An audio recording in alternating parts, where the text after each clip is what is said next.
स्वागत. यानंतरची बातमी नवी मुंबईमधली आहे. क्लस्टर आणि रिडेव्हलपमेंटच्या मुद्द्यावरनं भाजप आणि शिवसेनेमध्ये जुंपल्याचं पाहायला मिळतंय. वनमंत्री नाईक यांच्या टीकेला खासदार नरेश म्हस्के यांनी आता प्रत्युत्तर दिलंय. गणेश नाईकांना मुख्यमंत्री व्हायचं होतं, मात्र शिंदेंवर टीका करून फुकटची प्रसिद्धी मिळवण्याचा त्यांचा प्रयत्न सुरू आहे, अशी टीका म्हस्के यांनी नाईकांवर केलेली आहे.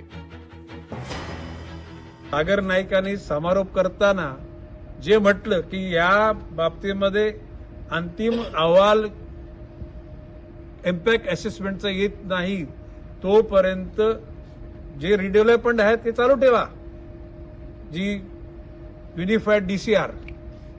परंतु याच्यामध्ये जर कोणी जर यूआरएस कॉलनीमध्ये घुसवायचा प्रयत्न केला तर त्या ठिकाणी तो द्यायचा नाही, अशा प्रकारचा निर्णयच महासभेने घेतलेला आहे. आता काही लोक काय बोलले त्या सभेमध्ये की कोणतरी असं म्हणतो की कोट्या शहाण्यांनी हा युनिफाईड डीसीआर आणलेला आहे. Yes, no doubt. आताचे मुख्यमंत्री देवेंद्र फडणवीसांनी आणलाय, परंतु फडणवीसांनी बनवलं होता गणपती, यांनी बनवलेला मारुती. बांधकाम थांबवा, चोर के चोर और ऊपर से सिरजोर.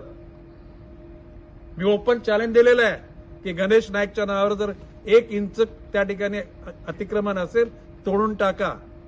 450-500 स्क्वेअर फुटाचं घर जर शासनामुळे मिळत असेल आणि शासनाचे जे निर्देश आहेत, हा शासनाचा निर्णय फक्त एकनाथ शिंदे साहेबांचा निर्णय नाहीये, तो फक्त देवेंद्र फडणवीसांचा निर्णय आहे.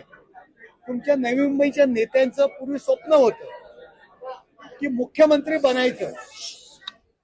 बनायचं त्यांचं स्वप्न होतं. तुम्हाला सगळ्यांना माहिती आहे ते बनता आलं नाही, म्हणून कदाचित देवेंद्रजी आणि एकनाथ शिंदेबद्दल जी काही असूया आहे आणि त्या असूया पोटी त्या मत्सरापोटी एकनाथ शिंदे साहेबांवरती टीका केली जाते. देवेंद्र फडणवीसांवरती डायरेक्ट टीका करता येत नाही.